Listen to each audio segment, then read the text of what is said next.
How to make a Caldera cone. I use roof flashing purchased from a local Home Depot. It comes in different sizes. I use stuff that's about 10 inches high, which comes in a 10-foot roll. There is enough flashing to make several cones. There are some preliminary dimensions you will have to make before you can begin laying out your Caldera cone on the roof flashing. 1. The height of your burner. Mine measures 1 1/4 inches. 2. The space between your burner and the bottom of the pot. I make mine about 1 inch. Number 3, the height of the pot. My MSR pot measures 3 3/8 inches to the rim at the top. Make sure your pot has a nice rim lip to rest on the Caldera cone. Next, you need to measure the diameter of your pot. Mine measures 4 1/4 inches. Now you have all the info you'll need to lay out your Caldera cone. For me, the total height from bottom of the cone to lip of pot is 5 3/4 inches. Begin by cutting a piece of flashing about 2 foot long and securing it to a piece of cardboard that is at least 6 inches taller than the flashing. Next, I draw a vertical line. Then I measure up from the bottom 5 3/4 inches and draw a horizontal line. This line represents the lip of my pot. Next, along the horizontal line, mark the dimensions of your pot diameter centered on the vertical line. My pot measures 4 1/4 inches in diameter, so I mark 2 1/8 inches left and right of the vertical line. I create a common point on the cardboard. The higher you go with this point, the more slender your Caldera cone will become. I've chosen a common point 7 1/2 inches above the lip of my pot. When lines are drawn from the common point to the base of the cone, you can see that the base of my cone will be about 7 1/2 inch diameter. Next, swing an arc from the common point to the center of the vertical at the lip of the pot. Now swing another arc from the common point to the base of the cone. I use a coat hanger with an eye bent on each end to make my arc. Now cut out along the arcs.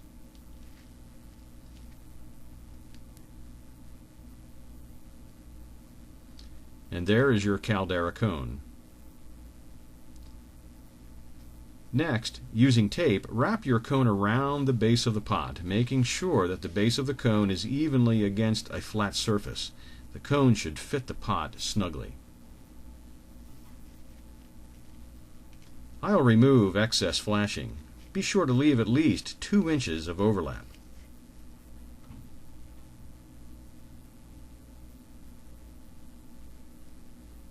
Next, you want to mark the overlap point. I use a red Sharpie. It shows up very well on the flashing. Next, you want to remove the tape and flatten out the cone. From the mark made at the overlap point, add another 1.5 inches and draw another line. Cut off the flashing at that line. I use a bending tool which will bend a 1/2 inch lip on the ends of the cone. Bend a lip on each end of the cone. One gets bent up, the other down, so when the cone comes together, they will connect together.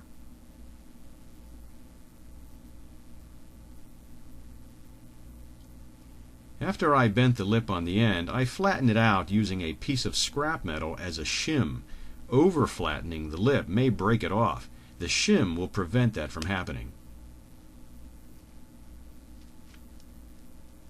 Connect the ends together, and if everything went right, the pot should fit as before. Next, a notch has to be made in the cone for your pot handles. I have modified my pot with removable handles. All I need is a small notch to slip my pot brackets through.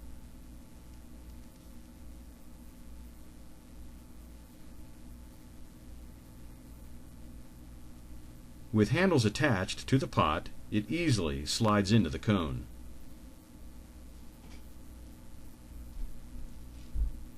Lastly, holes are needed at the top and bottom of the cone. A paper hole punch works well. I place holes along the base on one side only. If the wind is blowing during operation, I can turn the cone accordingly to block the wind. I do put holes along the top all the way around. And that's it, a do-it-yourself Caldera cone.